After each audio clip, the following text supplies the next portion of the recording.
Welcome to the Riding in the Weeds podcast, where we tackle life's inevitable challenges, from navigating mountain bike trails to overcoming business hurdles and forging deeper connections with pets and people.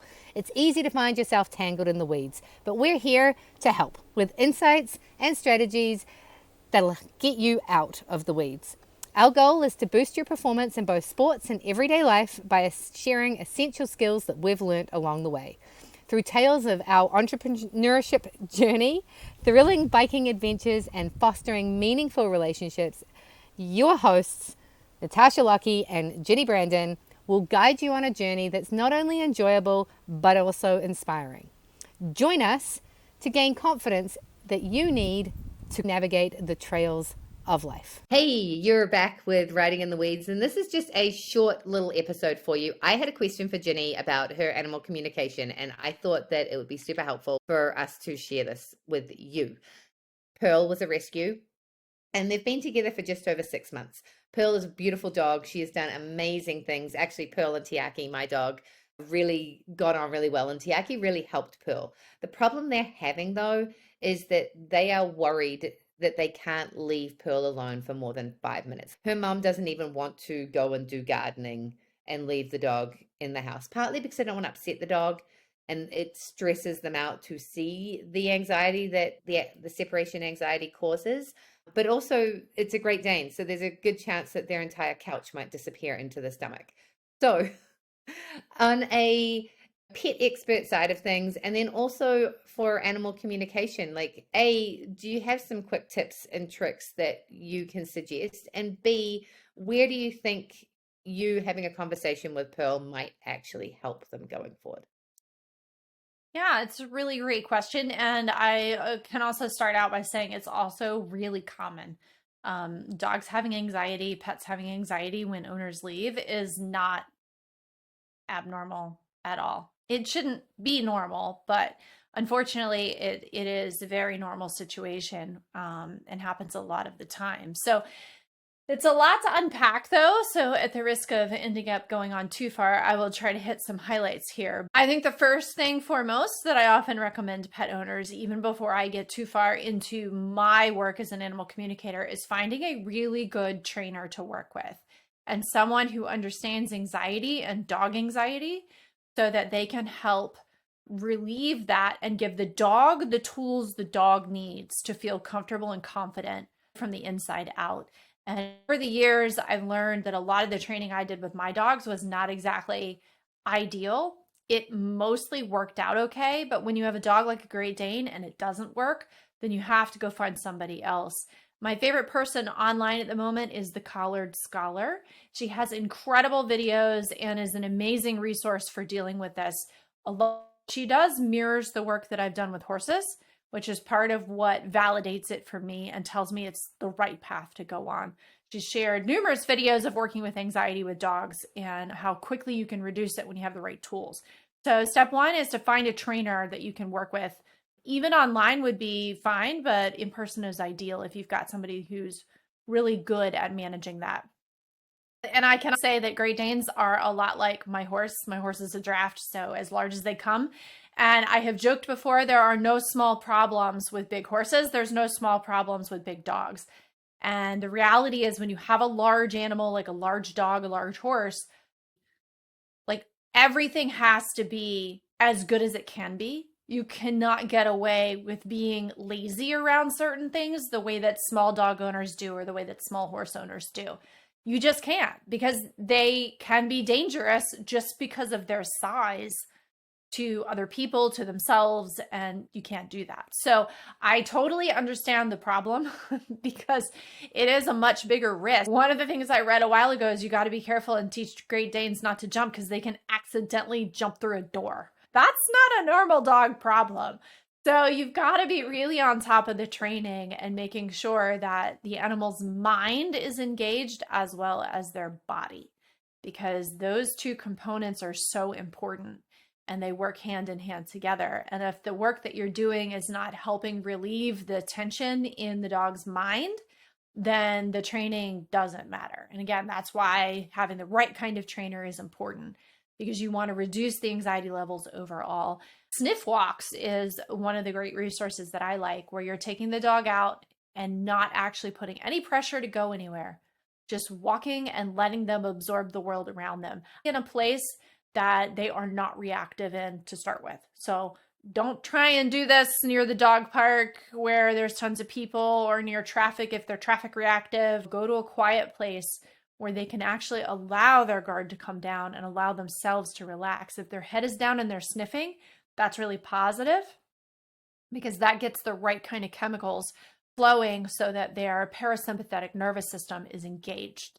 That is the rest and digest, as they call it, versus fight or flight. When their heads are up and they're on alert, they're in fight or flight mode. So that's going to engage different chemicals in their body from their brains that are going to cause them to stay in that state longer. So understanding how to get your dog into that frame of mind is really helpful, and it just takes practice. Pearl does pretty well now on leash and around people. I think my very mellow Bernedoodle really helped deal with that. I think their biggest issue right now is the separation anxiety and being in the house alone or being left alone, Yeah. I think. And that is hard because, of course, you're not there to like make any changes at the time. But that's where being able to go out on walks, work the mind and the body, and then have some alone time, and work the mind and the body, and then have some alone times to be able to let off some steam and make sure that they're in the right frame of mind before you go into that situation that has been stressful in the past. So one of the biggest components that I often end up working with that is kind of outside of the animal communication is our contribution to a situation. And what I learned so strongly with all of my pets, which is a major reason why I do the work I do, is that I was contributing to the problem through my energy and the way I was showing up. So my dogs would get anxious about things. I've talked about how they would pull on leashes. That would make my anxiety level go up. And so now my dog goes, well, now you're anxious.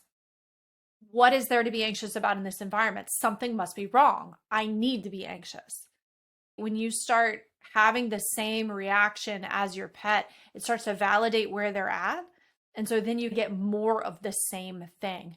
So in a situation where you're worried about leaving the house, if all you're focused on is the possibility of the dog destroying something while you're gone, that's the energy and the information that the dog is going to receive. And this is 100% the hardest part of the puzzle. And it takes patience with yourself and practice to eventually begin to catch those thoughts as they happen and stop them and shift into, what do I want? Do I want the dog relaxed and sleeping on their bed? Do I want them alert and looking around but not reacting to things? What is the picture of the ideal situation that you want to have in your head? Because that's the energy that you need to be broadcasting. Those are the thoughts that you need to focus on, because that has the power to be able to make the changes. This is why the dog trainer can take your dog and almost get virtually immediate results, because they have so many hours of practice doing that activity. They just expect the dog to respond, and they will, because it's a clear signal of exactly what the expectation is. I've seen this with the horses. I've seen this with the dogs. It helps with the cats. Cats are a whole nother animal, but it has a big impact. And we often don't realize how much our own brains are broadcasting to the world, whatever the thoughts are that are tumbling through them. And if it happens to be what we don't want, there's a really, really high likelihood that we're going to get more of that. On the animal communication side, though, what that does in a situation like this is when I'm able to tune into the pet and connect to them and really witness them for exactly where they are, even if that's scared, even if that is afraid and anxious, it allows them to be seen. And I can also begin to focus on what else, because that's not the entire picture, right? That's just part of who that animal is in this moment. And then I can begin to explore, who is this animal? What is their personality like? What do they like to do? What are the fun things? What is their favorite thing about being with their family and in the environment they live in? What do they like? Do they like their bed or their toys or their favorite foods? And I can really start to explore that. And that alone has the power to help pets shift into different places. And it's the same with people. And that's what's so cool about it, and what has blown my mind is when you're able to really witness someone, it's so empowering to that person. I often like to explain it as if you go to a different country where they don't speak your language, and you're staying with a friend who knows some of your language, can speak okay, but not great. So you guys can kind of communicate and you're muddling through. But then they tell you they have a friend who does speak your language and they're coming over for dinner. How thrilled would you be to have a translator so that now you can communicate completely and freely and know you'll be understood and know that that message will be given to your friend in its entirety and be completely understood? That's really cool, right? That's what it's like when you hire an animal communicator to the pet. So it's validating, it's empowering to the pet, and it really lets them know that you're going out of your way to find somebody who can connect with them on a whole different level so that they can be understood and their messages can be given to you, and you can give them messages that you want to make more clear.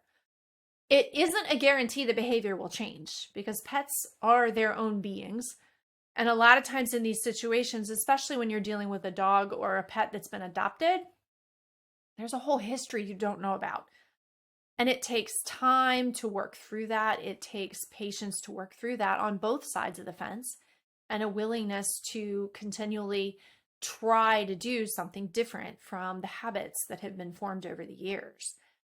And as long as you keep working on that, though, it is incredible how much animals are willing to change when they start to feel good and they start to feel better and they know that that's where you're guiding them. They will go so far for you. And those are the relationships that are just absolutely amazing that I have seen and witnessed. The power of people being able to support pets that way.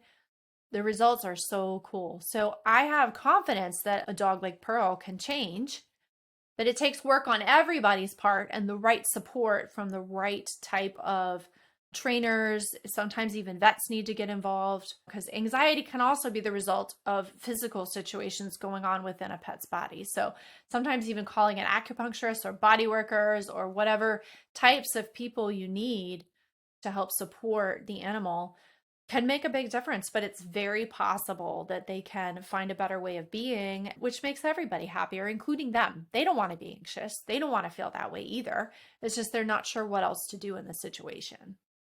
Yeah, that's awesome. As you were talking, it reminded me of a parent-child relationship, right? If you can give the child, when they're 3, 2, 5, space, and you can start to understand what's going on with them, you're going to have a very strong relationship. Whereas what we see often in our society is that the 40-year-olds in therapy are still having issues with their mother because it was never actually addressed and they weren't given the space. And it's no different Yeah. when it comes to the pets. It's not going to happen overnight, but as soon as you give the space and you can actually have the conversation, it allows that time.